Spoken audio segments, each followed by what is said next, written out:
ఈ నడమ ఎక్కడికి పోయినా సీఎం చంద్రబాబు సార్ మాత్రం జనాభా గురించే బగ్గా మాట్లాడుతున్నాడు. ఉద్యోగాలు చేసుడే కాదు, పిల్లల్ని కూడా జల్దిన కానుండ్రని చెప్తూనే ఉన్నాడు. మొన్నట్ల జరిగిన అసెంబ్లీ సమావేశాల సుతం లగ్గమై పిల్లలు పుట్టనోళ్ళ గురించి మా అధికారులు ఎంక్వైరీ చేస్తారని చెప్పిన బాబు సారు ఇవాళ మళ్ళీ మీటింగ్ల సుతం జనాభా గురించి మాట్లాడిండు. మరి ఆడ ఏం మాట్లాడిండు, జనాభా మీద చంద్రబాబు సారు ఎందుకు ఎక్కువ శ్రద్ధ చూపిస్తున్నాడో మనం కూడా అరుచుకున్నాం. Today south India is having a problem of fertility rate. Tamil Nadu 1.4 or 1.5, 1.6, Andhra is 1.5. Only UP and Bihar are saving India today. They are adding more population. Once we all discussed, population is a major problem. Now population has become a major advantage globally. That is the biggest advantage. ఇన్నరా బాబు sir ఏమన్నాడో?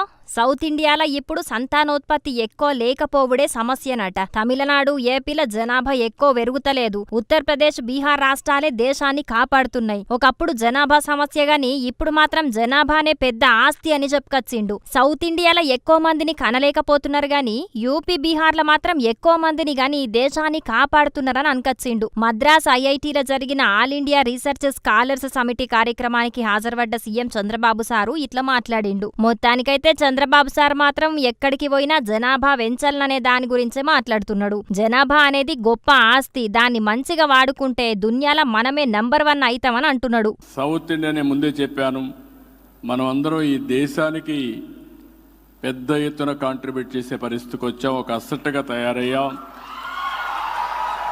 ఇప్పుడు ఈ states ఎవరైతే మనం అగ్రెసివ్గా ముందుకు పోయా వీళ్ళందరూ ఆలోచించుకోవాల్సింది పాపులేషన్ మేనేజ్మెంట్లో కూడా జాగ్రత్తగా ఉండాలి.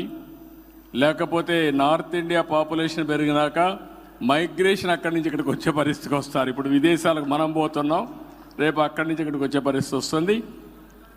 గ్రేట్ కంట్రీ కాబట్టి అందరం కూడా పాపులేషన్ మేనేజ్మెంట్లో కూడా జాగ్రత్తగా ఉండి, మీకు ముందుగా యంగ్స్టర్స్ చెప్తున్నా, చదువుకున్న వాళ్ళకి మీరంతా కూడా కంఫర్ట్ జోన్కి వెళ్ళిపోతూ ఉంటారు. పెళ్లి చేసుకుంటాం, మంచి ఉద్యోగం వస్తుంది,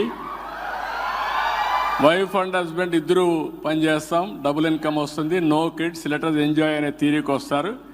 దానివల్ల పాపులేషన్ డ్రాస్టిక్గా తగ్గిపోయే పరిస్థితి వస్తుంది.